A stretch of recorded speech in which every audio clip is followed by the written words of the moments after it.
Hey guys, welcome back to another Weird Wednesday. I'm Ashers, and this is. Michelle Hamilton.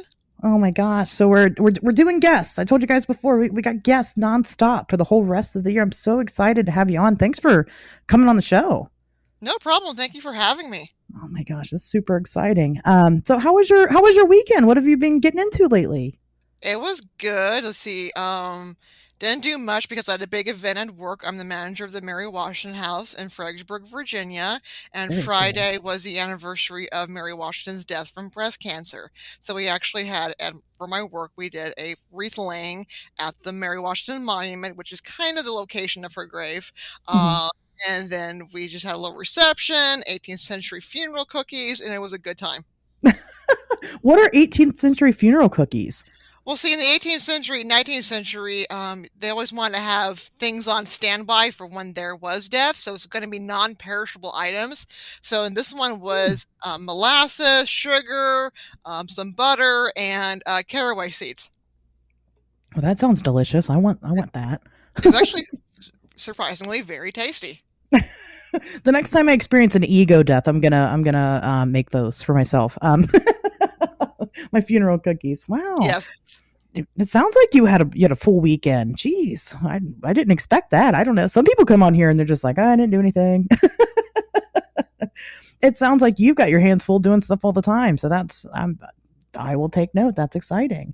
I Um, do. that's very cool. And Virginia, of all places, I haven't been there. I haven't been to the Mary Washington House, but I've been to Virginia. So actually, it's weird that you mentioned Virginia. I spent not my whole weekend, but I checked out the MUFON Symposium in Cincinnati, Ohio, and what an experience that was. Let me tell you. First of all, we actually broke into the symposium. Um, we did not have tickets. Their tickets are insane. Like for these events that they put on, they're like it's like $300 for a weekend pass. It's a lot, That's insane. and it is insane. And then on top of that, they do like workshops and they have like special speaker panels, and then you have to pay for all of those individually, and they're like starting at $30. So I was not going to pay for it. That should be the price of the symposium. Right. Just the whole thing itself should be Yeah. $30. I agree. Um, but that's MUFON. They're kind of more of a business nowadays. I mean, I think they have been for a while. But the crazy thing about it is that people pay those prices and they're limited spots. So it's not like it's a huge event. I got to go. I didn't actually break in. One of my friends was a vendor there, but honestly, you could just walk in and nobody would have stopped me. It was at a convention center. It was out in the open. Nobody was taking tickets, so it was pretty easy. But, it was small. It was very small. And if I were vending that weekend, like if I had come from a different state, like you do in this business, you travel around, you Mhm. pay for your room and board. It costs money to go to these things.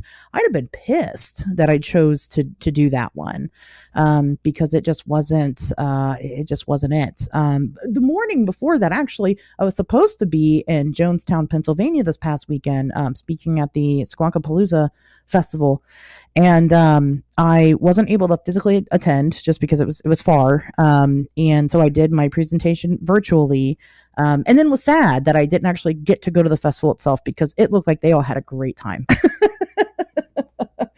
And I was at the MUFON thing, with people that weren't really. I mean, it just was strange, and they're not very friendly.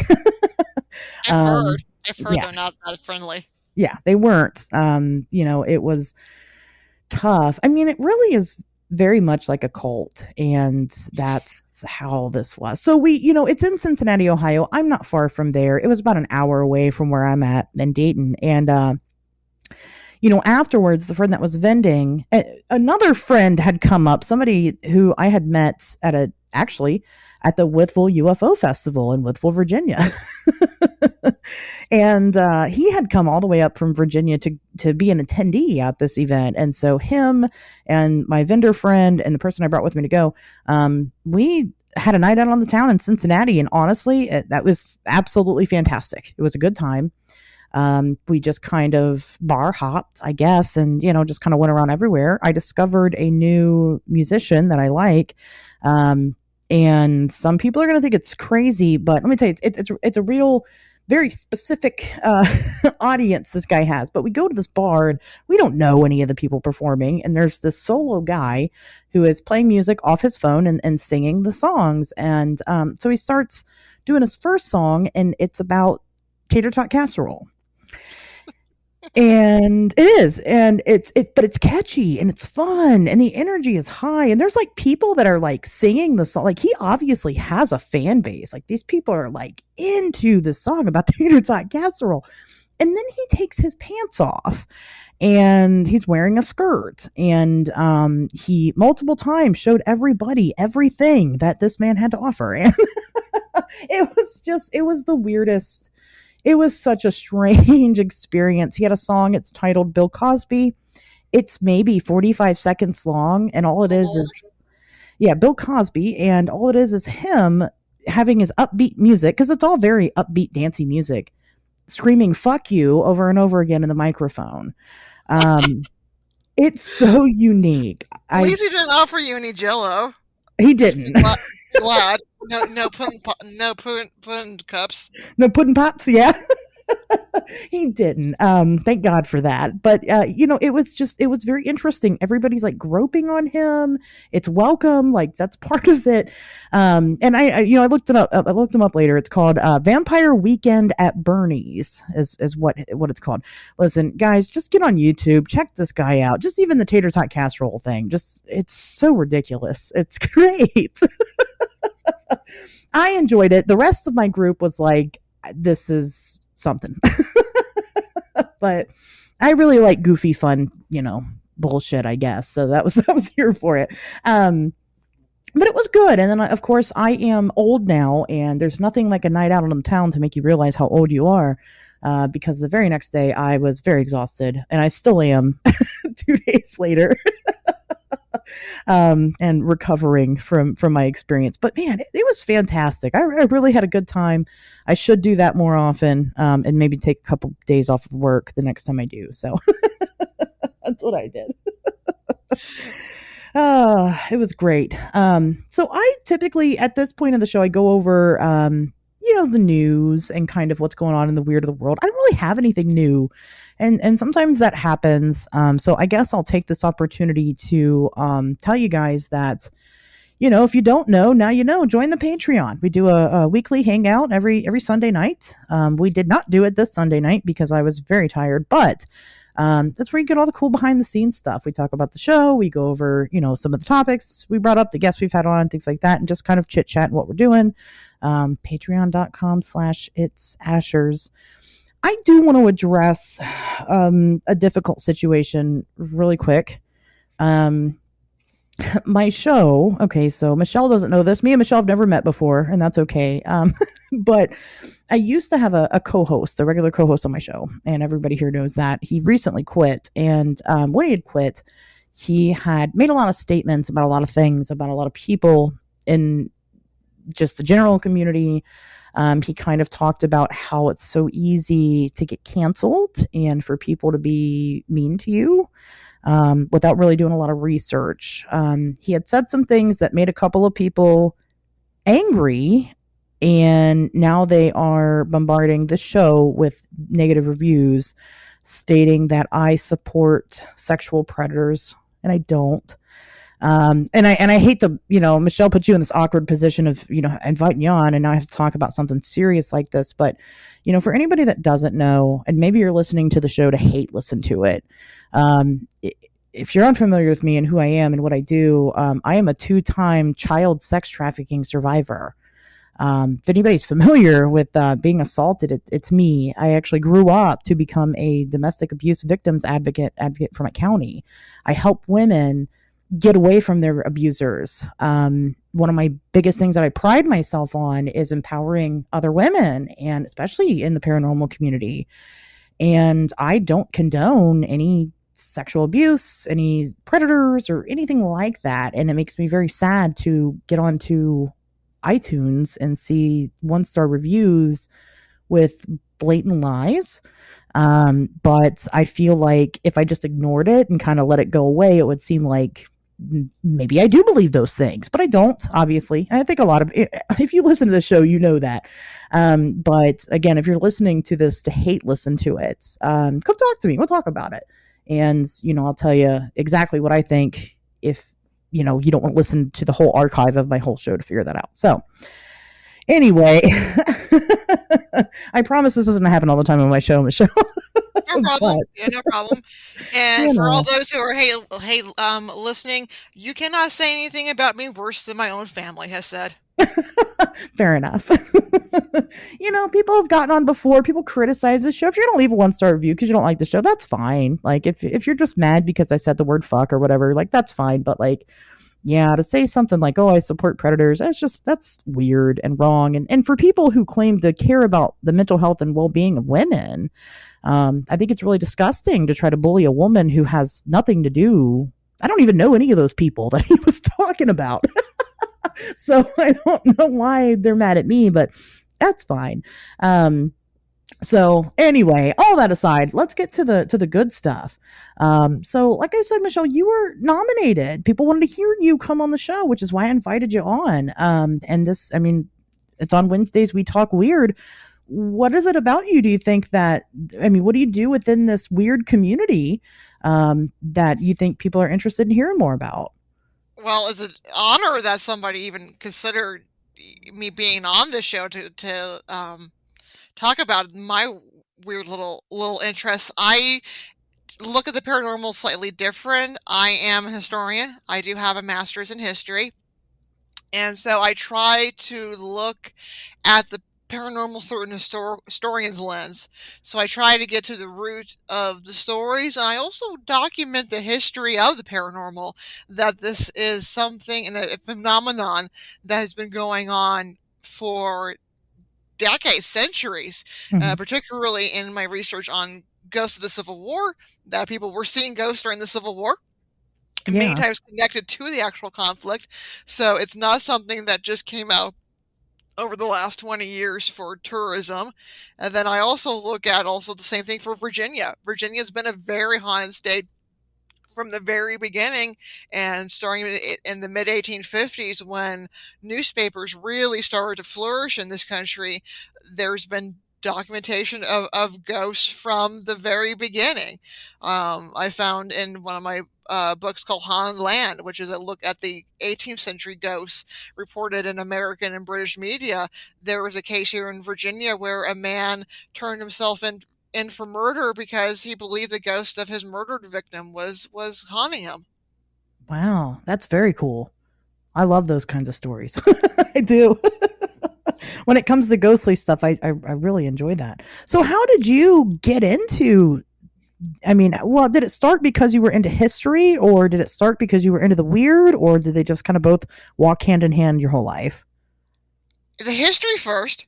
Okay. I was one of those kids that, of course, I was born in '84, so I'm dating myself a little bit. So when I was a child, I didn't watch Unsolved Mysteries. Okay. That just wasn't a thing. Now I watch it, but Right. for always the history, I only watched a couple of paranormal documentaries, and they scared the stuffing out of me as a kid. Sure. But then the history came first, and then I started working at a place in San Diego as a volunteer, and then I got hired, called the Whaley House in Old Town San Diego. Oh yeah. And so, really, one of the first ghost books I ever read was The History and the Haunting of the Whaley House. And I got brought on. I was a teenager. I was brought on as a volunteer. And the first weekend I was working there, my mom sits me down and says, "These are real people. These are not a commercial creation. Yeah, they said that they're ghost haunt. At that point, I wasn't even sure if I believed in ghosts or not. That this is so. Yeah, these are real people. If you can't tell the history right, you're not in the right place, and consider Sure. going off on a different path in my career, because by this point I'm still like 15, 16 years of age." Right. So I started looking at like, okay, what do we really know about these people? We have all these ghost stories. Does any of it match up? And some of it did, and some of it was complete exaggeration of people, where sometimes you would get two or three people mixed together in a blender, and then that would be the ghost story. Well, and so if we started with the research of the people, because at the time we got the Whaley House, there was really very little information that was handed over from the previous organization. It was kind Mhm. of like a bitter divorce. So we almost started from ground zero on who these people were. We had to research, and uh, so that so it was a lot of, giving me the experience of researching and seeing if I enjoyed it or not. And while working there, yeah, things started to happen. It Mhm. is, and still is, a very active place. It breaks my heart that the organization that I worked with, which was Soho, called Save Our Heritage Organization, the city of San Diego a couple of years ago decided that when it was Soho's contract renewal to care for the Whaley House, the city of San Diego decided that a non-for-profit was not what they wanted to run the place, and they gave it over to a for-profit organization. Mm. So it Yeah. breaks my heart that the direction of the house is being taken in a completely different direction, Mhm. and it kind of appears, because I live in Virginia, I haven't been in the house in 10 years, but it appears that they're trying to turn it into a kind of a fun house Right. aspect of it, which just absolutely breaks my heart. Um, and so that's really where the history and the mystery came together. That's very that's a pretty rich background you have there. I agree. A lot of these historically haunted places they're now turning into I like to call them commercialized hauntings. Because much like MUFON, it's just a business now. It's just a means to make money. It's not about furthering the research or sharing the experiences or being accurate. It's just about how can we scare people and how much can we charge them for that experience. And it's sad. It is, and there is a fine line, and I've seen the good Mhm. and the bad of acknowledging a historic property being haunted, and so that there is a fine line that the organization that runs the group, either be they for profit or not for profit, there's a Mhm. fine line that they have to walk between honoring the people whose lives have lived there, because oftentimes we are talking about dark history. We're talking about things Sure. that are very dark, very, very painful, very triggering for a lot of people. Because of the Whaley House, one of the things we had to discuss was suicide. Violet Whaley, Sure. one of the Whaley family daughters, committed suicide after a failed marriage. So we have to talk. And this is the early 2000s, when you really didn't talk about depression and mental illness and suicide. And Mhm. suicide was still very taboo in the early 2000s. And before the organization Soho got the Whaley House, Violet wasn't talked about because she had committed suicide. She was actually taken out of the family tree in Wow. many of the literature. Even the ghost of the Whaley House book mentioned five children. They did not mention that there was the sixth daughter. So That's it's so shocking to there, me. yeah. There's this fine line between commercialization and preservation. Uh, Yeah. Wow, I didn't know that at all. Now granted, I'm not when it comes to the paranormal, I only really dabble in it when my own research intersects it. And then I also only dabble in things that I can get to easily, and I've never been there. So but I had no idea. I'm familiar. I mean, a lot of people go to that property and do investigations, and they seem to have a really tough time there. As they seem to be really bogged down with spiritual interference, or they just well, have you an have to overwhelming go there sadness. and respect them. The Whaleys, if you do not respect them, they will eat you up and spit you out, because Wow. they are a very proud family. They're a very protective family. If they feel like you are not going in there for good purposes, they will put the stop on. Wow. And I've seen it happen in that house, and I've seen it kind of other historic properties. The spirit that like the house has its personality, and if you don't respect it and Sure. you don't respect them, they will make sure that you are not welcome, and that you're clear that you are not welcome. I never felt um threatened there. I was told by a lot of investigators and psychics that they were protecting me and my mother, and I felt that. Now, whoever is going in there now, or they're feeling like their um, intentions aren't good, yeah, that may be why you're seeing a lot of times on TV where the guy's running out screaming and going into the fetal position in the middle of the street. Sure. Have you personally seen people freak out and leave the property in a big way? I'm sure you have. At the Whaley House, oh yeah, I've seen people in tears leave that Wow. property. Does it happen a lot? Um, no, in my day it didn't. Fair enough. That's fair. Yeah, I can't I've never left a property. That's not true, I guess. I've never left the property like that. But I've left places just because I have felt like I shouldn't be there. For whatever reason. I'm like, oh, okay, whatever it is that's here doesn't want me here. I guess I'll leave. I experienced that in Marietta, Ohio, with their historic hotel there, and I can't remember the name of it. But they wanted me to go down to the basement. I was there for an event. I was there to actually talk about the Mothman of all things, and it was a paranormal convention. And they were talking about the smiling man. They said, "Well, we have a smiling man in our basement. You should definitely go down there and check it out." And I did. And I was okay, but then they were like telling me about the boiler room. Go to the boiler room. I'm like, okay. So I went to the boiler room, and I go to open the door, and I put my hand down to the knob towards the knob, and it locked. So I was like, okay, I'm gonna leave. you know, um, Yeah, but I can't imagine being so tortured that you are like, well, like you said, leaving in tears and a panic.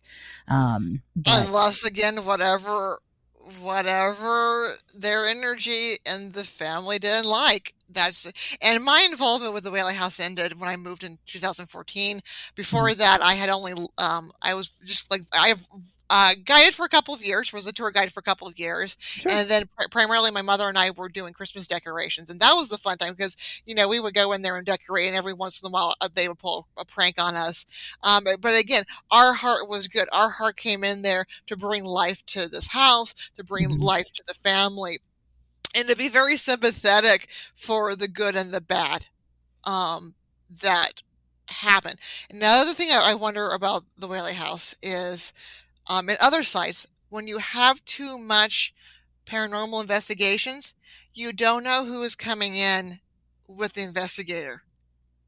You don't know who is coming in True. attachment, if you believe in attachments, or Mhm. also a lot of old new furniture. You don't know who's coming with some of these investigators who may stay Yeah. um, and may change the dynamics of a property. I've heard that from other historic properties where, or other haunted places. Like, well, this ghost we just picked up not too long ago, and he has no connection to the house. He came with a investigator, and now he stays. Yeah. Well, that's true. That's a good point. So do you think that it has, I mean, why do you think they stay at the Whaley House? Because it has the potential for maybe moving somewhere else, just because it's comfortable to these evil, not, I don't want to say evil spirits. That's a big misconception, but they like it there. I mean, they I like the Christmas decorations. I don't, The ones when I was involved, I primarily would interact with what I believed was the family. okay. Anybody else, I'm not sure. Again, I Sure. was told I was protected, and I don't know what may or may not be connected to the house right now. Fair So enough. I don't know if they brought in, if there's anybody, being attached. I don't know if the family got mad and have left because they're not happy with who's running the house. So I doubt that they probably are pulling out their bag of tricks to pull their pranks on whoever is running the property now. So Sure. yeah, and also yeah, because they've had so many other ghost shows been filmed there. Yeah. And it's funny all the time the ghost shows are there. They're always focusing on non-family members, which is interesting. When the primary haunting, in my experience, was always the family. Strictly, well, is there any credence to some of the entities that they're saying? Is there an actual history of those people being involved with that house, with that family? There was the Whaley House where it was built at. It was originally the town execution uh, Oh, okay. property. Well, And that was one of the reasons that Thomas Whaley got the property so cheap, was that it was used as a public execution ground. And then the Whaley family, when they owned it, they were in and out of the house constantly and were renting it out. So it became a theater for a short period of time. It was a courthouse for a short period of time. Hmm. And there's also, again, San Diego has a long and bloody history. So I've seen where one episode, I think it was, I think it was Fact or Faked, and this is years ago. Okay. They are trying to contact Yankee Jim, and then the Holzer Files did one, and they were looking for somebody else that was connected to the property. Because there was an execution that Thomas Whaley was participating in, because there had been a Native American uprising, Hmm. and Thomas was picked to be on a firing squad of the suspected ringleader of the uprising, though historians now agree that he was framed. So so it's people connected to the history or to the family that some of the paranormal shows have zeroed in on. Was there, I mean, is there any, because you talked about looking back at old hauntings and how these things kind of started. Is there any history of while the Whaley family was there having activity? Apparently there, and this is found after I had moved to Virginia, but Mhm. apparently some of the historians at the Whaley House did find evidence where Anna Whaley, who was Thomas's wife, would tell the neighbors or tell children in Spanish that there were ghosts in the house with big, I think she said big blue eyes. And so that was one way to get the kids to kind of scram. But so there is a possibility that the house was haunted when it was brand new. So we're talking about the 1850s and 60s. And I know that there were allegations that the last Whaley daughter, she never married, and she was the person that after her death, the house then became a museum. There were stories that when she had visitors over, they would hear footsteps in the house, but Lillian was the only one at home. Interesting. Yeah. Well, and it's hard to, I imagine it's hard to research some of that super old history of like hauntings and things like, because all of that stuff's word of mouth. It's not like they're writing books, putting out podcasts and making TV shows. So I would like to talk about that a little bit more. I mean, when you're, before And we kind of get on to your next chapter of life. Um, Yeah, the previous organization, Soho, they at one point did digitize the Whaley family papers. They were very difficult to read, but they okay. did digitize and that digitization has been taken off the internet now with the new organization. So I'm not sure. Probably somewhere in San Diego, they're in the storehouse, but the actual digitization of the letters, I don't know where. They're not easily accessible anymore. And again, that was the heartbreak of Yeah. Soho losing, because they had actually put all the Whaley family papers that had been copied. They had put them online for people to read and to investigate. So are the originals still around? The originals are still around. Mhm. I'm not sure where they're at, because that was the thing that we were kind of always looking for, was where the papers were at. Yeah. What we had was a copy of the papers, and Gotcha. that copy had been digitized, and now I that copy see. has been taken off the internet, unfortunately. So it's kind of lost media at this point.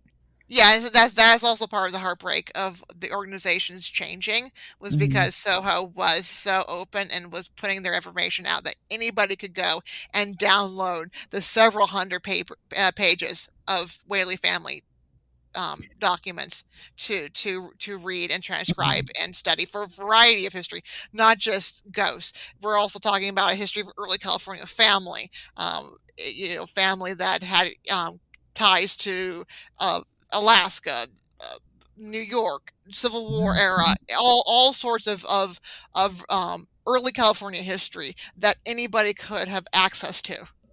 Yeah, that's well, and you know how precious things like that are because that's what you dabble in. Is that this lost history is so abundant. I think we can all agree with how important that is. It's not like now. Now everything lives digitally, and we can document everything as it goes. I mean, literally everything. You can get online and post all your meals, and everybody knows. And when you're 80, you could look back and go, "Oh, that's what I ate on that date and time." know, it's not like it wasn't like that. It wasn't always that way. And I think that we kind of forget that sometimes, is that, piecing together this history is difficult because a lot of it's just gone. We've had entire cities. I had a contactee one time who was adopted. And what was interesting about her case wasn't just that she was an abductee, as a matter of fact. It wasn't just that she was abducted, but what was interesting was that she didn't know her birthday because the city that she was born in was engulfed in a sinkhole, and all of the records are gone. It's wild. Well, look what we just lost out of Lahaina, Maui, Hawaii. Exactly. Yep. Exactly. That because some of the buildings that not only on the family history, but the Mhm. museums burned down. I think the only thing that's left is the outside of the one of the churches because it was Oh built house gosh. down. The colonial era British built post office is destroyed. I mean, they lost everything. Wow. I remember the Daughters of the American Revolution, and I was having trouble piecing together some of my family history because of Hurricane Mhm. Katrina came through the Yep. Gulf. Yeah. Yeah. It is devastating. It happens all the time.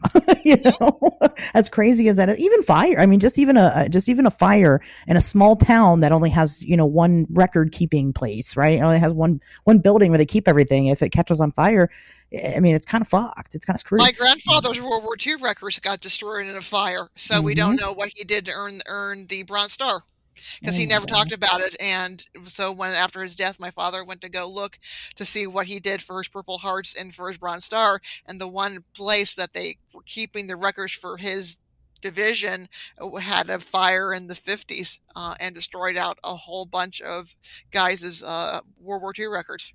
Yeah, and it's just gone.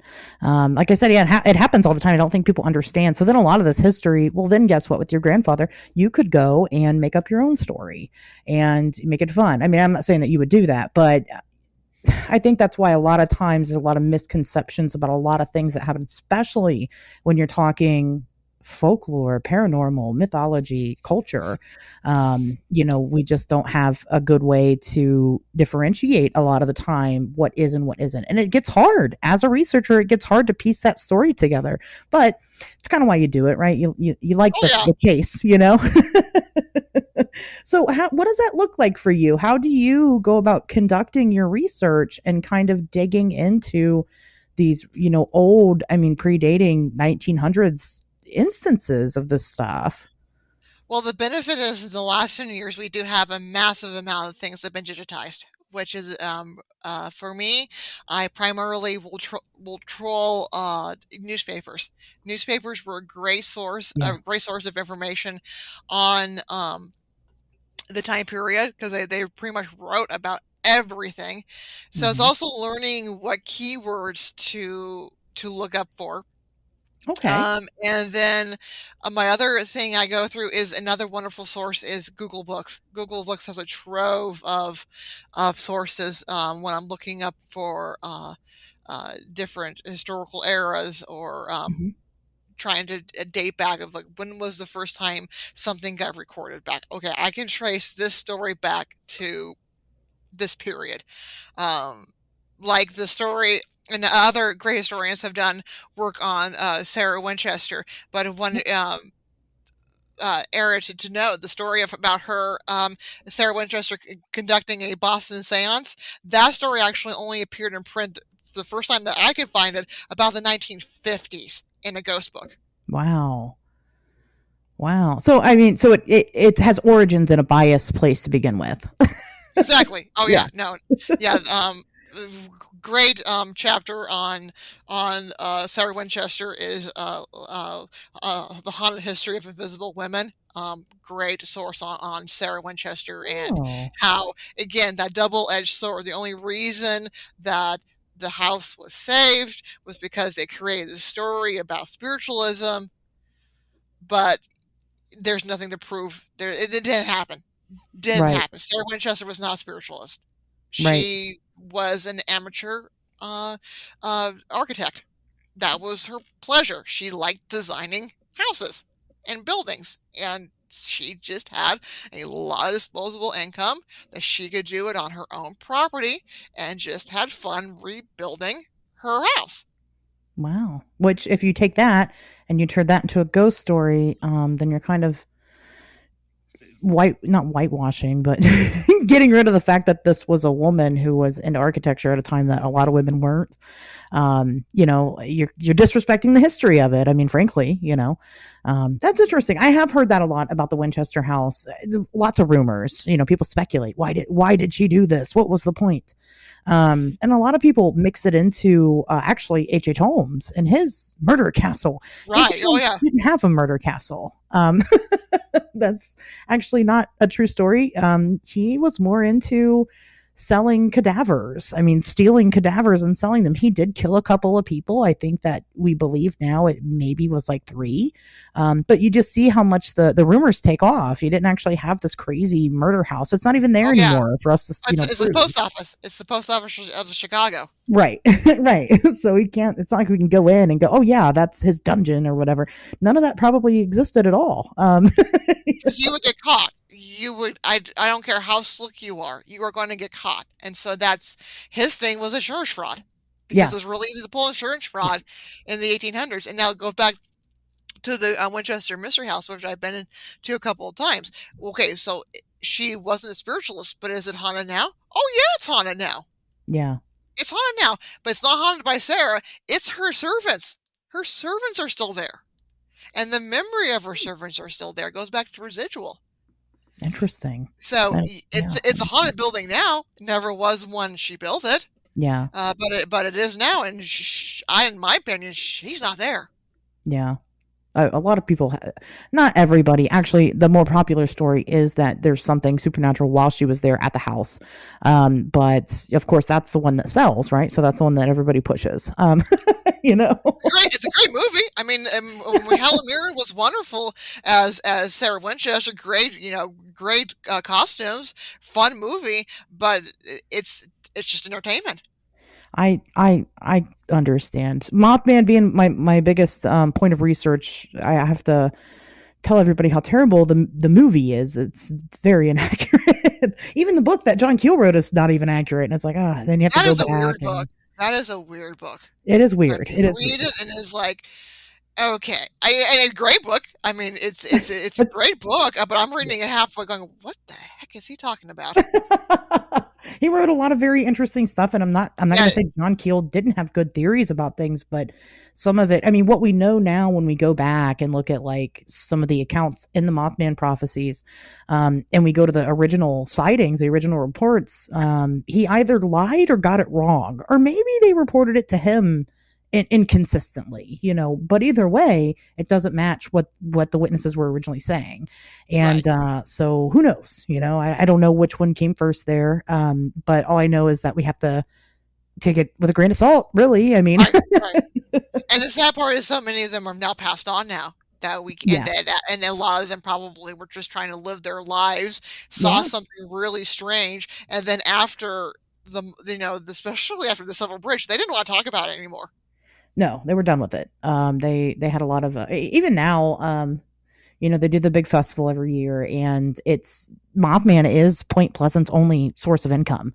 That festival funds that town for the whole year, and then people have made business out of it, and the tourism. It's not busy. I tell everybody, if you're ever going to go for the first time, don't go to the festival. Just go on a random week, any other time, literally any other time. Nobody's there. I've been there. Yeah, it is a you blink and you miss it town. Yeah, and it's weird. Don't get me wrong. You feel it's weird there. But the citizens hate it. A lot of the folks that live there want the statue removed. They don't want to do the festival anymore because they tie this thing into the Silver Bridge collapse, and it's unfortunate. And so, because that was an extremely traumatic experience, and people are still in the town who lost family members and friends. And here's the other thing with the Silver Bridge: not everyone's remains were found. So we're talking about people who went through a traumatic event and then were unable to fully lay their loved ones to rest. And I can imagine it's something that they don't want to have flashed up in their face every year, and then have all Mothman caused it. Oh, Mothman was there. Now, here's the other thing that I believe in. I believe people were seeing something. I don't believe that they were seeing a crane. I think these people they were they weren't necessarily book smart, but they were smart on knowing the land Hmm. and the environment and the creatures. So they were seeing something that was traumatic, something that scared them. Yeah. And maybe some of them didn't see anything and they just said that they did because it was kind of fun when it was happening. The whole town was Oh in yeah, on it, everybody. And sure, I'm sure there are people that just said they saw something. I'm sure there's grandfathers that were like, well, yeah, I saw it and didn't really, I caught a fish this big, That's, yeah, because the kids used to go out there to go Mothman hunting. It was a rite yeah. of passage for a while. Right. It's the fun thing that they did. But I know they saw something because I saw it in 2016. So And that's you're kind of where still my alive to tell the story. I am. Yeah, I am. He hasn't collapsed any bridges that I've been on. Maybe I should stop going over them though, just in case. No, I don't think. Yeah, it definitely isn't. There's no harbinger of doom factor there. That's one of the things that I'm kind of out to prove is that this thing's been around forever. People just call it something different. There was no, to me, I don't believe there was a flap, and people think that that sounds crazy because that's all we've talked about historically. But I just think that people finally, with John Keel coming into town and investigating it personally, they had somebody to report these things to. Whereas they didn't before, you didn't tell Right. people you saw UFOs. You wouldn't tell them you saw a half man, half bird. There's nobody, you need to call the police for that kind of thing. There's no Ghostbusters. And we see that consistently with different things. Actually, Virginia, you guys have the Whitful UFO flap. I don't think there was a flap at all. I think that the reporter there, Danny Gordon, who people were reporting to, wrote stories about it. And it gave people a place to report their encounters. And it just makes it seem like there's a flap happening because it's exciting for a minute and then it dies down. But that's me. That's my personal, that's what I've experienced so far. I don't think flaps exist. I think phenomena in general exist and it happens all the time. It's just sometimes it's more popular than others. And, that's where Well, we're at. it's So, like oh, I'm go ahead. friends with Mark Nesmith from Gettysburg, and everyone always Yeah. always expects the something to be in paranormal in Gettysburg to be on the anniversary. He Right. actually says it's actually very quiet during the anniversary because everyone's paying attention to it, and Yeah. so actually you miss activity.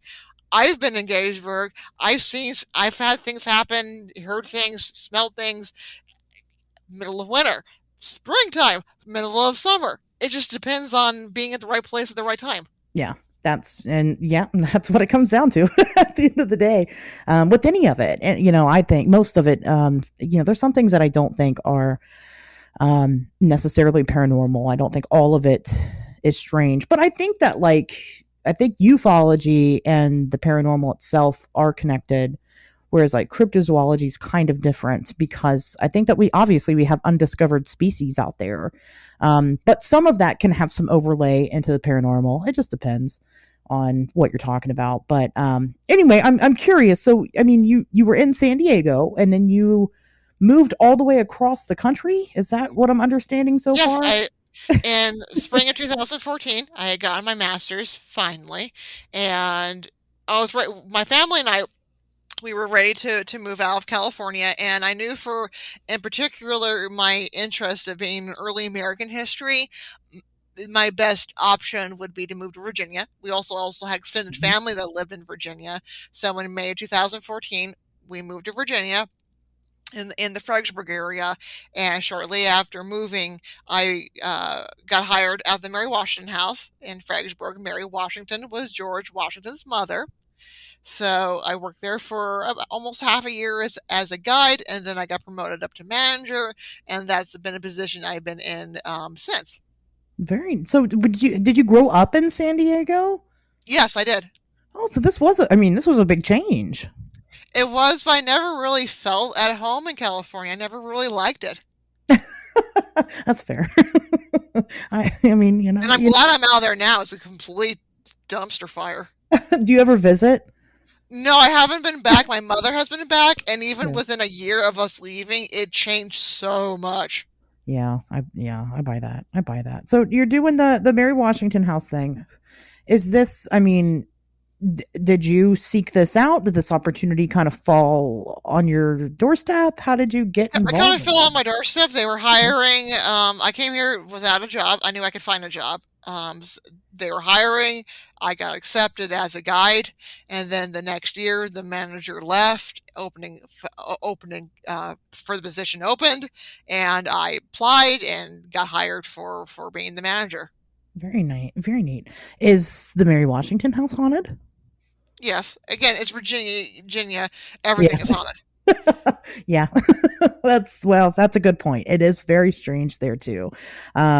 So is that something that is publicly disclosed to people? I mean, are people coming out there for the haunting activity and not so much the history? Mainly the history, but the people do ask a lot. And there has been some YouTube videos that I've allowed of investigators to come in. I'm very selective on who I let come in. Sure. But again, it mainly we're known for our history. And again, it's the house. There's been a building on that land since 1759. Yeah. So Mary Washington lives in the house from 1772 to her death in 1789. But then we've had, 200 plus years of people living in the house. So yeah, it's always going to have, some energy left over from all of the occupants. We had the Civil War come through.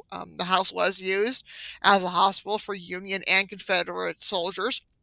Not at the same time, but at different times throughout the war, it was used to house. And also during the Civil War, we did have 6 Union soldiers buried in the backyard. So it does have a long history of people, good history, bad history. Yeah. When was it when did people stop occupying it and when did it become historical? The house was actually saved in the 1890s from being dismantled and actually shipped to Chicago for the 1893 Oh. World Columbian Exposition. So that's when the house was saved. It's been open to visitors since the 1900s, but we had a living caretaker in the house up to the late 70s. Okay. So people, I mean, has it been, I mean, because I'm looking, I've never really looked into it before. Like I said, I try to have these interviews be a surprise and so far it's wowing me. So thank you for that. But I'm looking at it. It looks pretty, I mean, you wouldn't guess that this is a house that's been around since the 1700s, you know? It's been added on a lot. Okay. So the original portion of the house, if you look at a picture, you're going to see Mhm. the big white sign that says Mary Washington House. Mhm. That is in front of the oldest section of the house. Gotcha. The Since smaller then, portion. yeah, the smaller portion, the one that looks 1.5 stories, that is the oldest section of the house. The middle section where the front door is at, that's from the Mhm. 1790s. That is the museum part. That is the part you're going to see. Past that area, where looks like the second doorway, Yeah. that's my office area. We're not sure how old that is. We think it may have been an outbuilding in the 1700s. And then behind that, where the employees enter into, that's actually a colonial era kitchen. So the house has been remodeled and then kind of spread out and then connected. So it looks like 2 to 3 houses stuck together. It does. Yeah. It's like a Franken house. It is a freaking house, and there's some parts of the room where we don't know when it was added on. It's so funny where people will say, "Well, when was the house built?" And I'm like, "Well, which section of the house are you standing in?" Yeah, you mean this portion or it's beautiful inside. Just It looking at is, some of the pictures. and Um, I've had people who are her sensitive, and they say when they walk in there, they go, "Oh my gosh, we can feel so much movement throughout the house," because they walk into because almost every room is a different period of the house, and they say that they feel so much movement of the arrows passing through that house. so the house itself is very animated inside. Quietly elegant. The way the Whaley ghosts express themselves and the way occasionally we'll have something at the Mary Washington house is night and day. Okay. Mary Washington house is very proper, very genteel. These are ghosts you're going to come and have tea with. Oh, okay. They're Fancy very ghosts. proper ghosts. The Whaleys, they're frontier. They're a little bit more rowdy. They're the rednecks of I guess I shouldn't say that. That's probably disrespectful. I don't. That's really interesting. So what kind of experiences have you had within the Mary Washington house? Um, well, I've heard footsteps. Mhm. I've heard people talking and where I can't hear what they're saying, but it's like it's in another room and you move rooms and you hear it in another part of the house. I've actually heard um, what sounds like two guys having a conversation, but I can't hear what they're saying. I've heard footsteps. One time I thought I heard a barricade be knocked over, and when I went to Mhm. check, the barricade was still in place.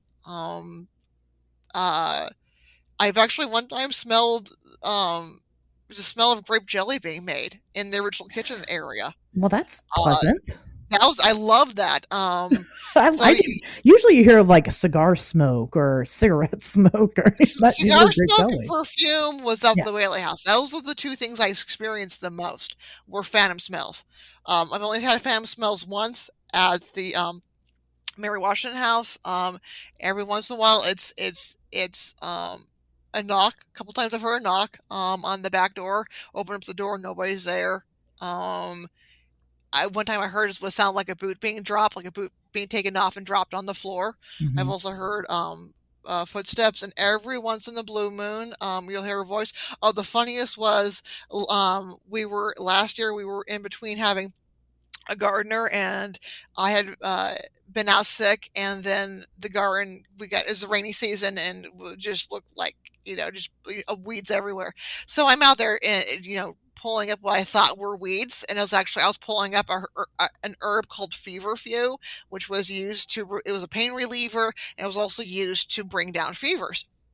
And next thing I hear my name being called.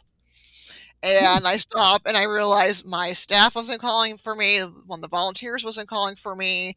My boss wasn't even on the property. And then I'm like, wait a minute, what was I pulling up?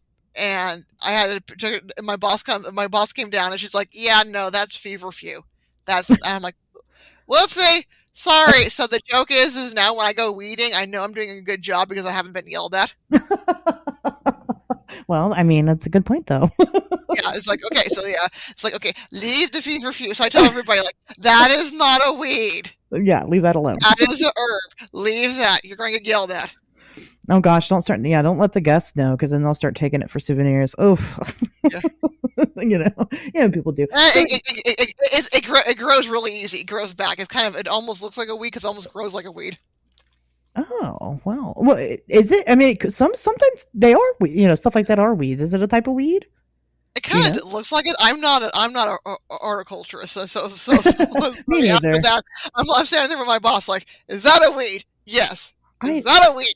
I'm so After that, jealous of like all my other spiritual friends. They're all like plant moms and they got all these plants and they're beautiful and I can't keep my succulents alive. I can't keep a cactus alive. I yeah. try. After that happened, we're standing there going, like, is that a weed? Yeah. I don't I couldn't tell you. So you talked about like this past weekend you guys had this big celebration there with your funeral cookies. Do you have like ghost specific events? We do. Uh, Usually later in the year. So please follow us on Facebook. So we occasionally do have ghost related events. Sometimes we have like events where we bring an investigator in. So it really depends on their Yeah. schedule. Hmm. And also we don't want to do so much in October because everyone else does something in October Yeah. and that's when everyone's busy. And I am trying to work up something in maybe the springtime for next year to be on the paranormal end of things, but we occasionally do. And our sister museum, the Rising Sun Tavern, Mhm. they are having an event in you can check it. I think it's October or November. It's called Gothic Ghosts, and they Oh. are going to be reading ghost stories from the early federal period, which is the early 1800s, like Legend of Sleepy Hollow and other Oh. things. And they also will occasionally do an event in November called the John Fraser Night, because John Fraser was an early tavern keeper and he passed away in the property, and his ghost is said to haunt the property. And it's so funny. The ghosts at the Mary Washington House are very, as I said, are tea drinking, very Sure. reserved. The ghosts of the tavern, they act like it's a tavern. They're very frolicky. I've heard like loud noises in the tavern. It's like, yep, this is a tavern. This is a tavern ghost versus the more genteel, come in, we're gonna have tea. No, well, next time you hear the ghost of the tavern, I hope that you think, wow, those sound like Asher's at Cincinnati that one time.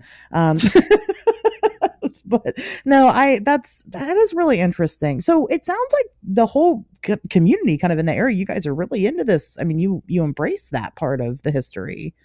A little bit. I think ever the area in Fredericksburg in particular was more open. I think we could actually give Yeah. Gettysburg a run for its money. But again, it's you want to do it properly, and we're trying to preserve the history of these people. It's kind of we look at it a different way. It's kind of like, yeah, it's here, but we don't make a big deal about it. Right. Come for the Because history, stay for the ghosts. yeah, because pretty much like again, every you believe in hauntings, especially in Fredericksburg, we have history from the colonial era. Everything is haunted. Yeah. Yeah, I, very I'll, true. I'll play with my mom. I'll play the it's haunted game. It's like no joke. I'll go down like that place is haunted. Okay, that place is haunted. Yes. So you're saying you can come into Fredericksburg and go to just about anywhere and potentially experience something. Potentially, yeah. Well, again, it has the stories about it, the Sure. legends about it, and a lot of these are private homes, and you hear things like, Sure. "Oh yeah, this happens or that happens," or Interesting. So being the manager, I'm curious about like stuff that might be boring to other people, but I want to know about it. So being the manager there, does that mean that you own the property? no, no, we are not for profit. The Mary Washington House is controlled by an organization called the Washington Heritage Museums. Gotcha. We are a not for profit 401(c)(3). Hmm. So we are the caretakers, the stewards of the property, but we technically we're the stewards of it versus Sure. being we were given the deed of gift for the properties Okay. um, from the Association for the Preservation of Virginia Antiquities, which is APVA. They were an organization that in the early 2012 actually, uh, decided to let our organization have the properties. Interesting. Okay, I understand. So have people come in and tried to buy it? No, no, No? Interesting. Okay. I was just curious, maybe people do, maybe they don't.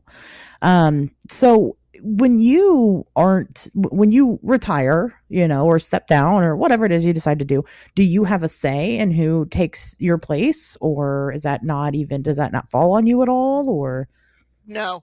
I don't say who comes next. That is for that's for the board. That's for the director of the organization. is it a vigorous process? Um, yeah, I mean, I went through it. They'll give when there's an opening. They'll go through the application process and interviewing to see if the person is a right fit for the position. Okay. Is it always somebody? I mean, could somebody who's not working in the house at the moment, could they come in and take the position, or is it always like Yes, we've had that in the okay, past, or okay, of people that were willing to who saw the job and applied for a managerial position at one of the properties. just like any other job? Hmm.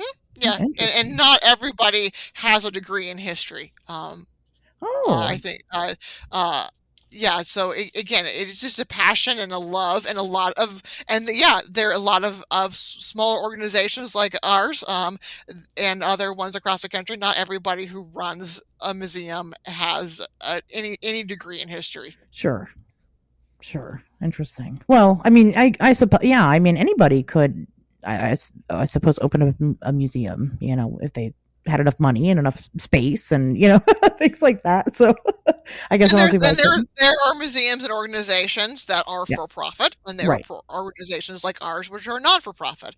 And not for Right. profit means every the money we receive goes back to the running of the organization. We Yeah. receive no state, federal, or local funds.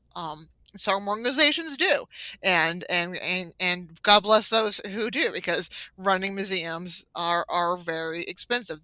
Uh, you're not going to be sitting on a pile of money running an Right. organization, and these properties always need TLC and care. Yeah. Um, Well, yeah. where Being as old as they uh, are, sure.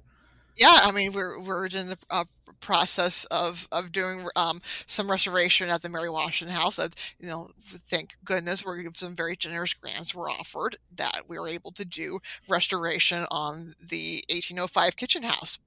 Because the fireplace, the firebox, as they call it, is very, very fragile. We found out that there Mhm. was water seepage and water exposure to the brick, and water are not good friends when they are 200-year-old brick who were not fire.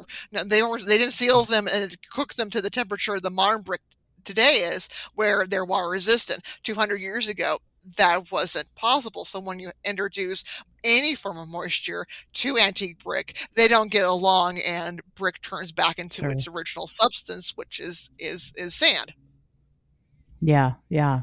Eventually, doesn't it kind of get to the? I mean, I don't believe this has happened at this property. It might not have happened at a lot of properties yet, but eventually, um, these historical properties kind of become not historical anymore. Would you agree with that? I mean, isn't there a point where you kind of have to replace everything? I'm sorry, you're breaking up on me. Oh, I'm sorry. Am I breaking up now? Can you hear me better now? I can hear you better now. Yeah, okay. Okay. So Okay. what was the question?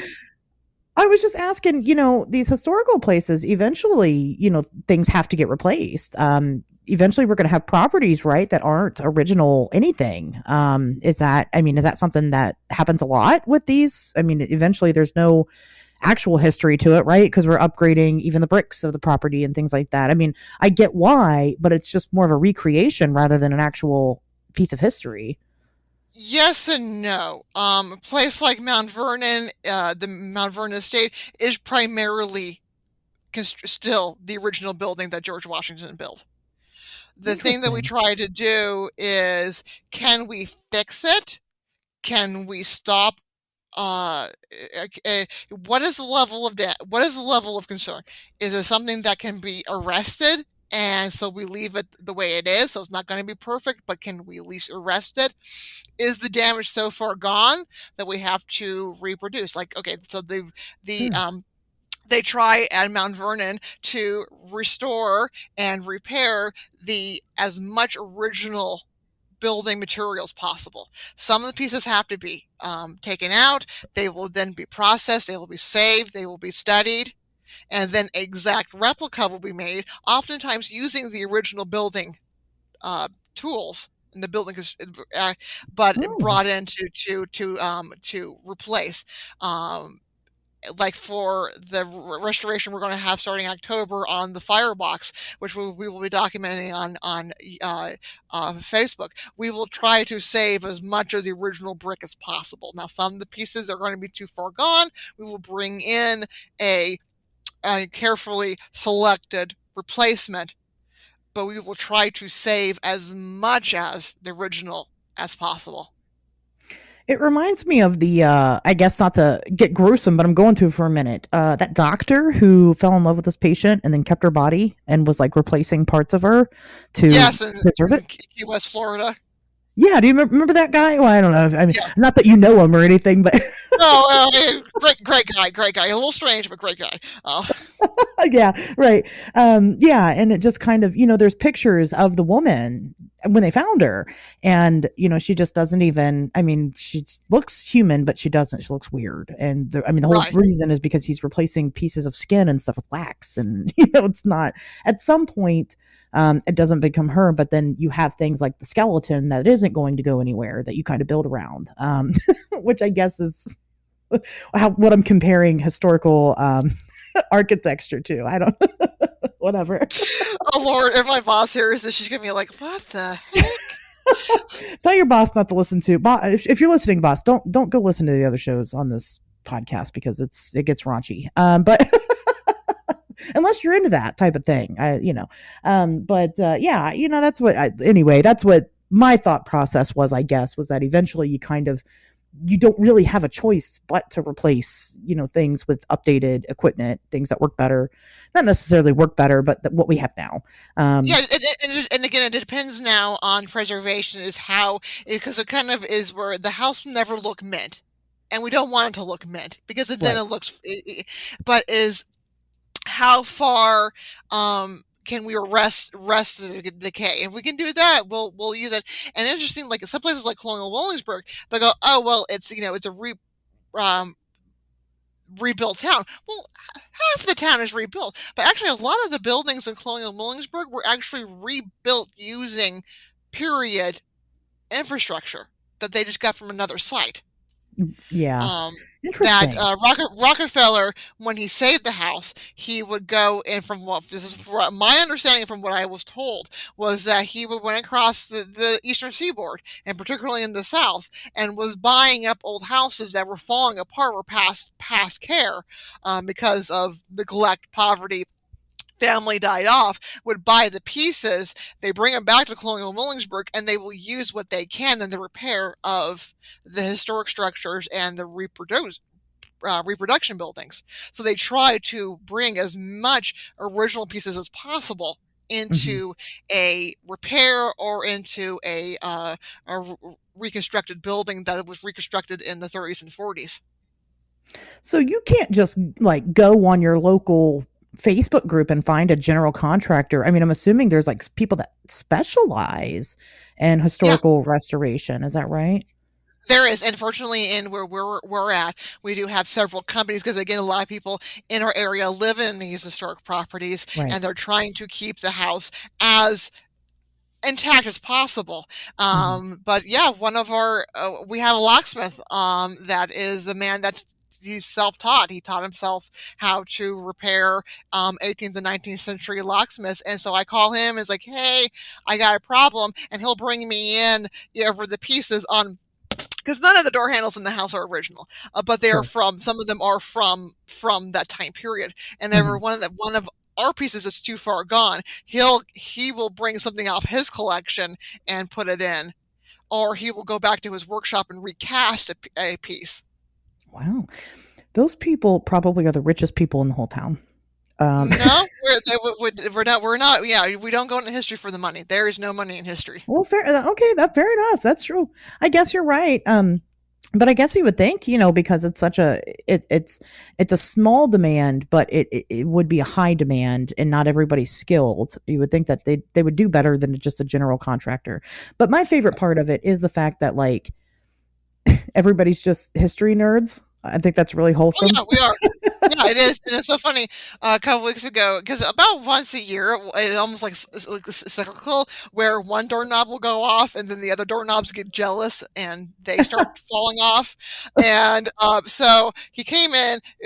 He fixed our front door. It was giving him problems. It took him all day to fix it.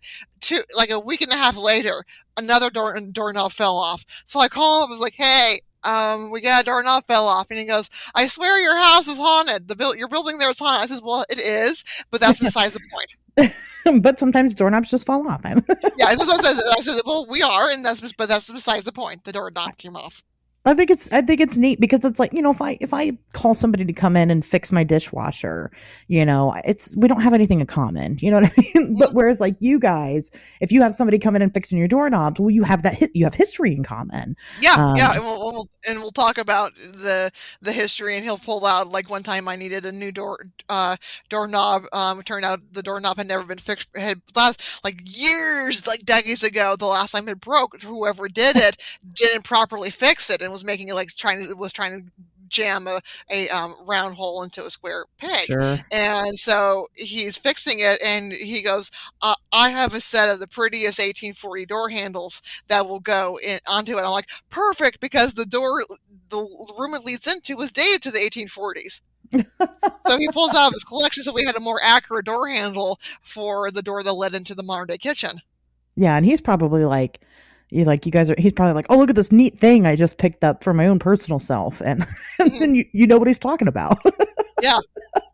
I love that. I think that's fantastic. Let's talk about some of the things that are in the museum.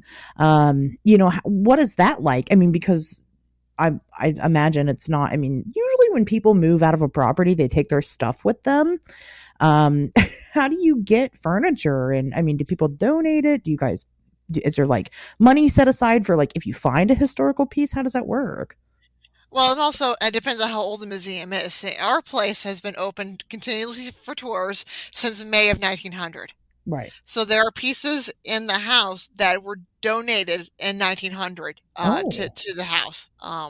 We have three prints that actually belong to George Washington that were given to the house as our opening present.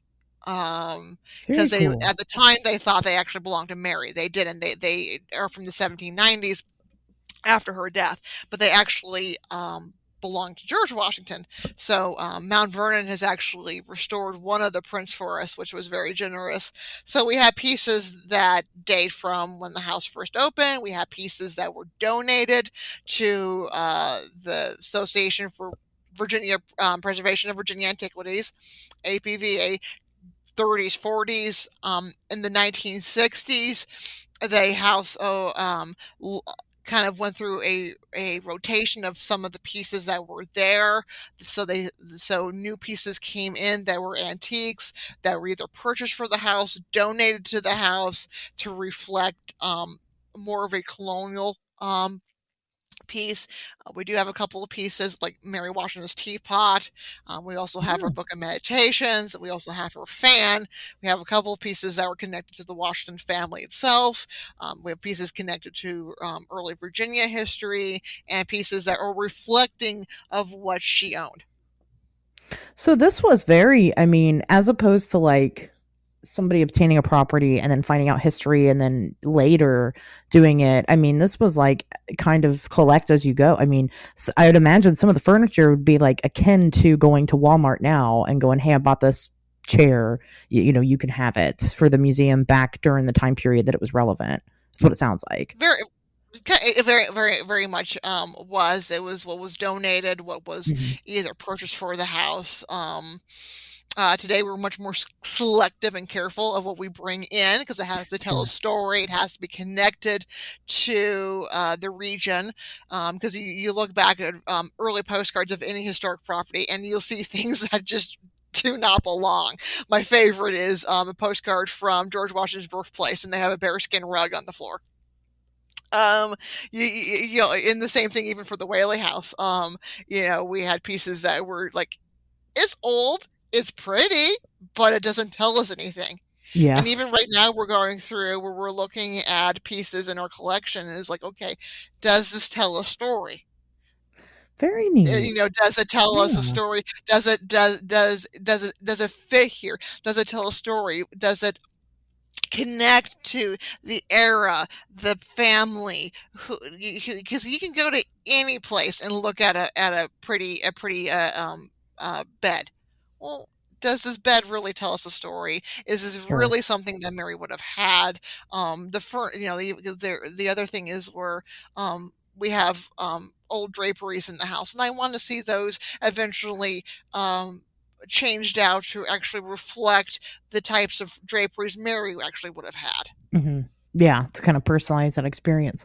One thing that you had said that stuck out to me, and I think might have stuck out to some other people for a second. I want to bring it back to you said that there's Mary had books on meditation. She was into meditating. Well, we think meditation is in Mary's lifetime. Meditation was prayer. She was born and raised in Hmm. the Anglican, the Episcopalian Church. So her book is we call it Book of Meditations. It's the Meditations of Saint Augustine. So it's a series of prayers for basically everything you're going through in your life. Interesting. So Which isn't that far off from what we know of as meditation when no, just the average and person hears it. in the 18th century, and particularly women, were as part of their religion was you were to go and find your quiet space, find a place to go devote yourself, and you were to have your time for prayer. So when Mary, according to the family tradition for Mary, there's a place called Meditation Rock, and it's near where the monument is at. She would go there. It was on her daughter's property. It was an outcropping of rocks. She would go there, and that's where she would pray. And she Wow. would, and so that is what the Book of Meditations is a series of prayers and a series of reflections of like almost religious essays of what to Sure. do when you're mourning, what to do for the highs and the lows of life.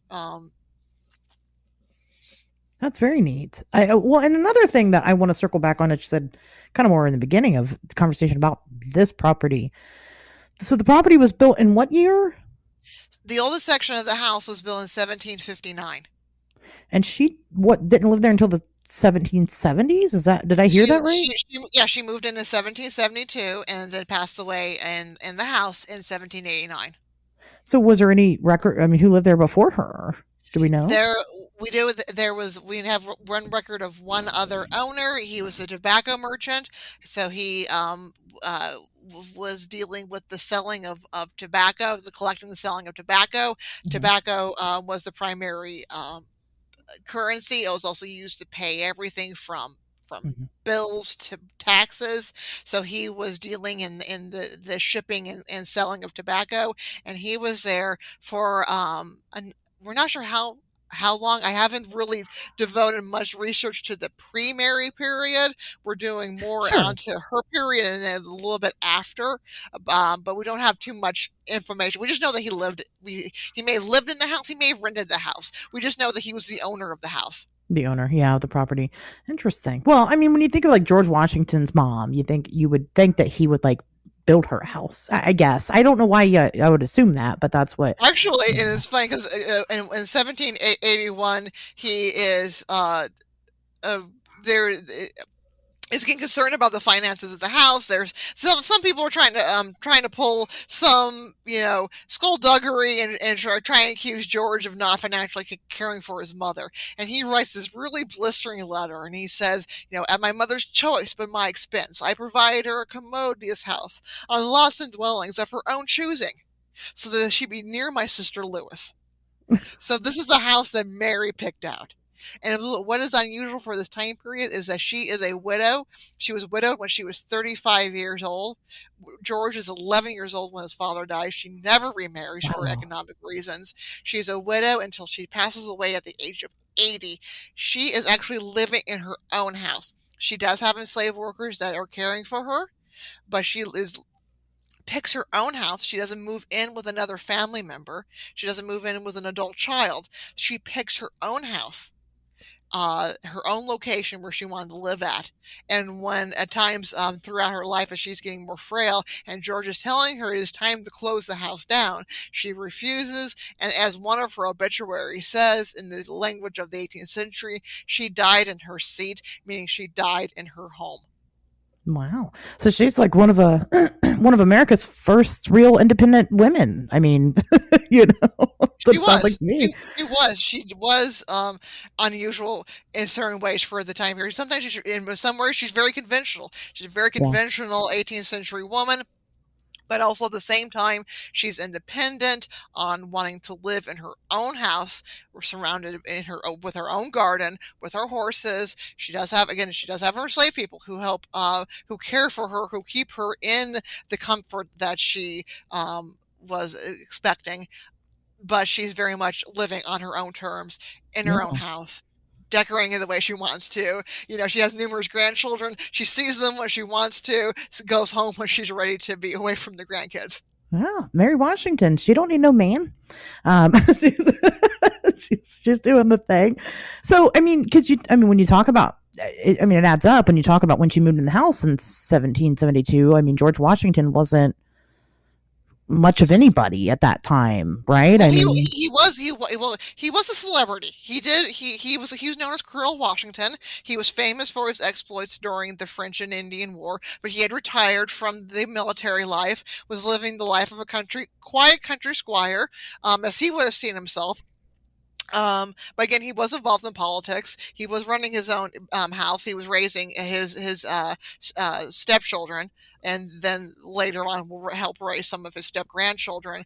But yeah, at this time in his life, he is living very much a kind of a quiet existence. He would have been a celebrity to a certain degree. He did would have been in today's world a #1 New York Times bestseller because it was oh, during the French and Before the French and Indian War, he wrote a diary of his exploits out in the wilderness on a mission for the crown, and that was published in Britain and in the United States. We know King George III even read it, so he would have been a New York Times best-selling author. He did kind of start the French and Indian War. Yeah, whoopsie. But then also he's famous for, the one for some of his exploits on the battlefield. So he was kind of a celebrity in this time period. Interesting. I'm not much of an American history buff, which is weird because I happen to know a lot about Native American history. But then it kind of stops right during when the colonists came in for me. But that's because mostly I'm into the folklore and things like that. So I'm learning a lot today. I hope everybody else is too listening, or I don't know, maybe I'm the moron and I should know these things. I don't know. That's a possibility. That's all very neat. So right now, I mean, I'm assuming, I mean, do you feel like you have found what you're going to do forever, or would you switch properties and go to somewhere else if the opportunity came? No, I'm happy, and there's still so much about Mary and the property we don't know. We know we know that she is buried near Meditation Rock. We don't know where her actual grave is at. She Okay. is currently in an unmarked grave that's been lost to history. Could she be Now, on the property? no, she's not on the property. My organization, Washington Heritage Museums, we just got the management of the monument, and so we need to do massive restoration on that property to learn more about that property. It needs to be there's been some erosion, but no, all of the historic primary sources tell us that she is buried somewhere near Meditation Rock. Okay. Okay. So just, I mean, you pretty much have everything but the body, is what you're saying, as far as the Pretty research much, goes. yeah, and we just also want to know, make sure that again, because the site it was eroded, make sure Mhm. the site that she's buried at is safe. Again, we're talking Yeah. about is this site safe, and also learning more about, because there is a possibility that there may be more people up there just from some of the primary sources talking about more than one burial. Okay, are they all safe? And we know there's also the Gordon family cemetery that's on the property too. But it's like, okay, let's make sure that everyone is safe, and again, that we can tell their story in a proper way, and to make sure that the site is safe so we can pass this on to those who come behind us. Sure. Yeah, absolutely. So, I mean, aside from work, because it sounds like you've taken something that you love and you've made it your career, and that's amazing. Do you have passion projects outside of this? I mean, whether it be whatever it is, historical or paranormal, or maybe it's none of those things. We know you're not a gardener, so Oh yeah, no, I do. I'm working on a couple of projects right now for ghost books. One on the Titanic, one about Gettysburg. I do. I have three poodles. I love my poodles to oh, bits. Everyone follows me on Facebook. I am and Twitter. I'm a huge Doctor Who fan, so you'll see lots of Doctor Who stuff. So I mean, I have interests outside of history. awesome. Yeah, I mean, I just like to ask. Usually when you come on these things, people don't want to talk to you as a human, and that's kind of my goal here. Like I said, I just like these things to be a conversation between two people. So I like to present that side of folks. So you are into the. I mean, I'm sorry. Nope, I have a different question. What's your favorite ghost story? My favorite ghost story. Oh, one of the creepiest ones that I've found, and it's in my book Haunted Virginia, is it's about Kenmore, which is the plantation building that was Mary Washington's daughter's house. Her husband, Fielding Lewis, built it for her, and so they lived there 1700s. The house goes out of is sold away, and during the Civil War, it was a hospital for Union soldiers. And this story comes from an 1870s newspaper where two neighbors are by the Kenmore house, and they're talking, and they look over and they see a guy in blue uniform, and he's crawling on the ground as if injured. and he's starting to crawl up a fence. And the gentleman goes to talk to the man and says, "Sir, are you hurt?" And when he arrives to where the man was at, the man disappeared. Wow. Interesting. That is really horrifying. Yeah. So it was like, so he was crawling because it seemed that he was injured. Yeah, because again, Okay. the house in 1864 was used as a hospital following the Battle of Spotsylvania Courthouse in the Wilderness, and according to Gotcha. primary sources, the whole yard was full of dead and dying men. Wow. In fact, one of the sources we have for how horrible it was at Kenmore, with so many people that were grievously injured, was a man that actually went down to the Mary Washington House during the Civil War and used that as a temporary hospital. And he wrote in his memoir that he knew he had to get out of the Kenmore hospital, because he knew that if he stayed, he would die, because there were so many people that were injured that the doctors just didn't have enough time to care for everybody. Wow. That he knew if he stayed, he would die. That's, well, I mean, I feel like stories like that aren't very surprising for the time period. But still horrifying. Can you imagine? I mean, Yeah, and I don't know how he got to get up from the upstairs of the Kenmore house, walk downstairs, and go 2.5 blocks down to the Mary Washington House when the guy had a lung yeah, injury. He was that's, shot through the lung. I don't know how he got down to my site. yeah, that's some will to live right there. He really, I mean, you really got to want it. Yeah, because the doctors already told him, "You're immortal. Just lay here and die." And he says he was Yeah. laying in the hallway, and they're stepping on him, and he knew, he's like, "No, if I stay here, I will die. I gotta get out of here."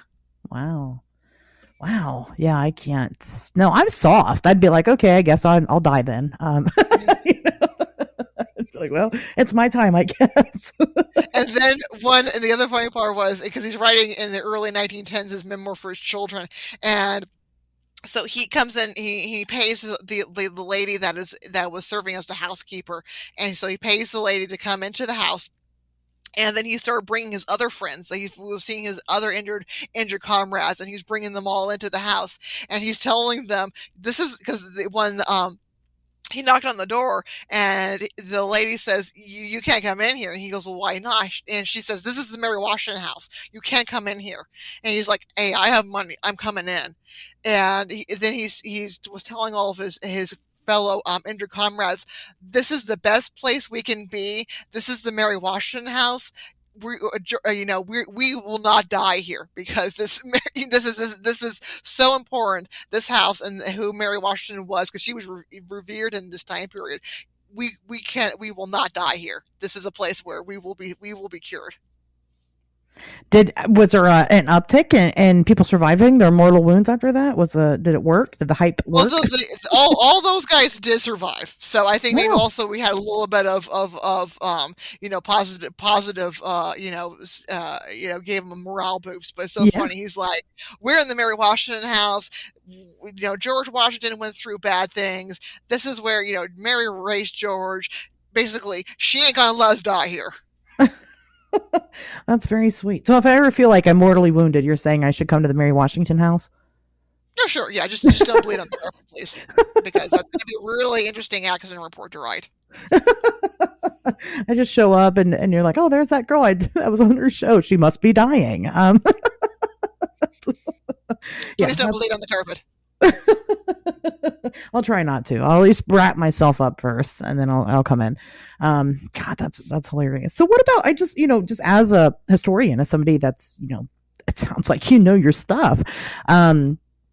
What about like different creatures? And within cryptozoology, a lot of people tell stories of even like Bigfoot being involved. There's like one story, I think it came out of Georgia. I don't remember the time period exactly. It might be World War One. I'm sorry, it's longer than that. It's Civil War, where people claim that one of the soldiers went missing, and they had seen a giant hairy man later on. Yeah, it was Civil War, because he was wearing one of the Confederates' hats, and they assume that it was Bigfoot that killed their soldier. Are you familiar with any of those types of stories? Have you ever heard anything like that before? No, I haven't. I haven't gone quite into the Bigfoot, though I am aware of the Bigfoot phenomenon. But there was this Sure. one great story that I found from the 1980s in Alexandria, Virginia. Hmm. There was a possible Bigfoot sighting around Alexandria and Mount Vernon, and the where George Washington lived. Though Hmm. it was never seen on the actual museum property, but Sure. most of the neighborhoods around the Mount Vernon, George Washington's Mount Vernon, were actually property that had been on the original estate. So these are the houses in Fairfax County, Alexandria area, and they called it the Mount Vernon Howler.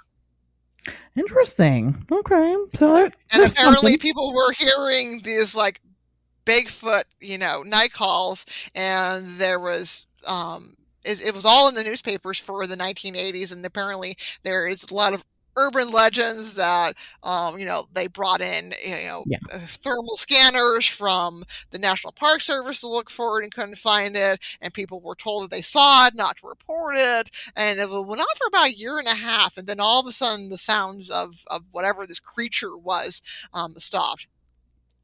Interesting. Well, some people, I personally think if they exist, they migrate. So that checks out. Because they would have And to, actually, you know, um, to survive. there's legends that there's actually Bigfoots on Quantico, which is the Marine Corps base. That there is legends that there are Bigfoot like creatures seen by night patrols out on Quantico.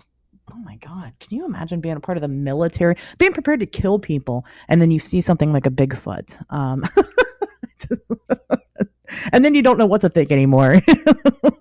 Wow. Well, Yeah. and at the Navy base in Yorktown, there's apparently people on night patrol have actually seen a phantom coach from the 18th century just go through part of the naval base because there was a turnpike that was through there, and people have supposedly on night patrols and night watch have seen an 18th century coach going through part of naval base Yorktown. That's very cool. It just kind of drives through and disappears into the Yeah, fence. I mean, there's a legend around a crash involving it, but yeah, they'll just see this phantom coach that just kind of comes through the Navy base on this dirt road that used to be a turnpike. that's very cool. I'd like to see that. I'd be scary, but I'd like to see it. Um, I'm not scared of too much anymore. You kind of get desensitized to it after it happens so often. Well, after it happens so often and you're safe still. Yeah. You're like, oh, okay, this is non-fatal. I think I can handle it. It just kind of, like I said, you just kind of get used to it. Well, it's funny. One time we had a paranormal investigation at the Mary Washington house, and the next day my staff calls me and this is Michelle. The door just opened up by itself, and this is the pass-through closet that we used to enter into the museum. And I said, okay. I said, well, then tell them to close the door, that they weren't born in the barn. And the phone gets really quiet for a moment, and my colleague goes, "What did you do here last night?" I said, "We had a ghost hunt." She goes, "Okay, that makes sense now." Yeah, unless they're going to start paying bills, they need to do better. They need better manners. Yeah. Yeah, we'll find stuff knocked down in the gift shop, and I'll walk in there like, you better be picking this up because I'm not picking this up. Right, I'm making my not in job the mood. sometimes harder. I'm not in the mood for your foolishness right now. Channel your inner Mary Washington, and Yeah, because I'm sure she was tough. I like that. yeah, she Um, was. She could be tough. Yeah, she could be tough. And very much like George, knew what she wanted, how she wanted. So according to one of the neighbors, they passed down and their family lore was that you can set their watch by Mary when she would come out and ring the dinner bell. So even if she's the only one sitting down at the table, she would still get on the porch and ring her dinner bell. So you knew exactly when she had her breakfast, when she had her lunch, when she had her dinner, and that never deviated. oh my gosh. Neighbors said that they knew at my church services, they knew exactly at what time she would be in her pew. Exactly, she would come in exact same time. Wow. I wish I had my shit together like that. that's inspirational right there. I'll tell you. Whew, Man, Well, that's George was very stickler. George Washington and Mount Vernon was very stickler about what time dinner meals were, and he would only give you a 5 minute grace period because not everyone's clock was set. Everyone's clock was set slightly off because again we did not have standardized time, and also people's watches could run fast or slow depending on how it was wound and how fine of a piece it was. So he would only allow a 5 minute grace period so you for you to get down to dinner on time. and then what happened if you didn't get down there? You didn't get fed? Well, you got fed depending on what course they were on. I mean, they True. weren't waiting for you. So if you were on the entree, you're not getting hors d'oeuvres. Oh no, you missed the best part. Yeah. Oh man, that's funny. That's silly stuff. I love this. I love these little tidbits of history.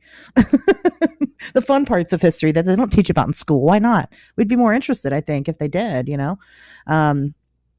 That's Like the very time neat. George's dog stole the ham out of the kitchen. I mean, he had a large dog that the Marquis de Lafayette gave him, um, and it was like a not like a Newfoundland, but very close in that size bracket. And Mhm. one day it went into the kitchen house at Mount Vernon and stole the ham off of the table being prepared for dinner, and was running around the side yard with it. And the enslaved workers were chasing after the dog trying to get the ham back, and George is standing on the portico watching it. And they said that he actually clapped his hands 3 times, threw his head back, and said that was the funniest thing he'd ever seen. Was dinner late that night? Oh, well, they didn't have ham that day, but also the funny part is, guests have seen the dog in the kitchen at Mount Vernon. They've actually walked in there and go, "Oh, look, it's cute. They have a dog." Oh my And god. somebody's like, I don't see what dog." "Oh, it's right there under the table. Don't you see it?" Oh my gosh. But that his dogs were like his thing. Didn't he have a bunch of dogs? He did. He had foxhounds. Yeah, dogs that were Gotcha. for fox hunting. Gotcha. And you kind of keep a cabal of dogs. He didn't think much about small dogs. So his granddaughter had a dog, a small dog, and he didn't think much of it. But he was a big dog, a big large dog person. That was his favorite. Oh my gosh. Are you so you have 3 dogs yourself. Are you strictly a dog person or Yeah, I'm strictly a dog person. I've had cats. I like cats. But also for allergies, I have poodles because they don't shed. and man, that's beautiful. I have 2 Norwegian forest cats. They're very long-haired and I'm miserable. And an all black wardrobe also. So I don't know how I do it. When I make appearances, some fans of the show or just people in general know me. They know I've got cat hair on me somewhere. So this is the way it is. Have you ever seen the cartoon where it shows about how to find cat owners finding a ghost, and they take the cat to the haunted place and then shake the cat, and all the hair comes out and it attaches to the ghost? I haven't seen that. That's hilarious. That's why people keep cats at haunted places now. I get it. That's awesome. I tell people I got 2 cats, but when I moved out, I got them, and they don't like dogs. I'm not a cat person. I'm an animal person. I have 2 cats right now. It's my life. Next time I'll get 1 cat and 1 dog, and then that way I can build from there. Um, Well, museums, it's usually most museums, many times will have cats on property because they're great mousers oh because it yeah, keeps the mice out of one. We used to have some neighbors' cats that used to hang out in the backyard, and when they were alive, we did not have mice in the house at all at the museum, and now they're passed on. We had some mice last year. It was like, where are they at? I miss those cats. you gotta go find it. Just put a call out on like local Facebook and be like, we need some stray cats in our backyard, please. Well, Um, 'cause- we do have a neighbor's cat that does come through, and it's very standoffish, and oh, it. And one time went pss, pss, pss, pss, and it looked at me like you just not did not just pss, pss, pss me. rude, offended. Yeah, Yeah, they're interesting like that. We talked about goats one time on the show, and we were just saying how goats they're so unhinged. They're basically like cats. right. They are. That's but then you also have cats on farms too, so it's just chaos. I imagine living on a farm all the time. Right. But anyway, I'm enjoying talking to you, but I don't want to keep you here all night. And I want people to know where can people find you and what you do, follow the house. What do you got for us? Well, first off, for the Mary Washington House, we are on Facebook for Mary Washington House. If you want to learn more about our organization, it's Washington Heritage Museums. We're on Facebook. I am on Facebook as Michelle Hamilton and Michelle L. Hamilton Author. And I am also on Twitter at HistoryWhiz1. Perfect. And then I'm going to post everything in the description, so you'll be able to just go down there and click on it if you're lazy. And my books are available on Amazon. Just search Michelle L. Hamilton. Perfect. Wonderful. Well, thanks for coming on. This has been a lot of fun. I want to come to one of your ghost events one of these times, and we'll see. So I go to the Withville Festival every year. It's my excuse to go to Virginia. We haven't gotten to explore much that area, so we've been talking about extending that trip a little bit so we can do some leisure, and maybe I'll come to the Mary Washington House. Yeah, come. Yeah, hook me up.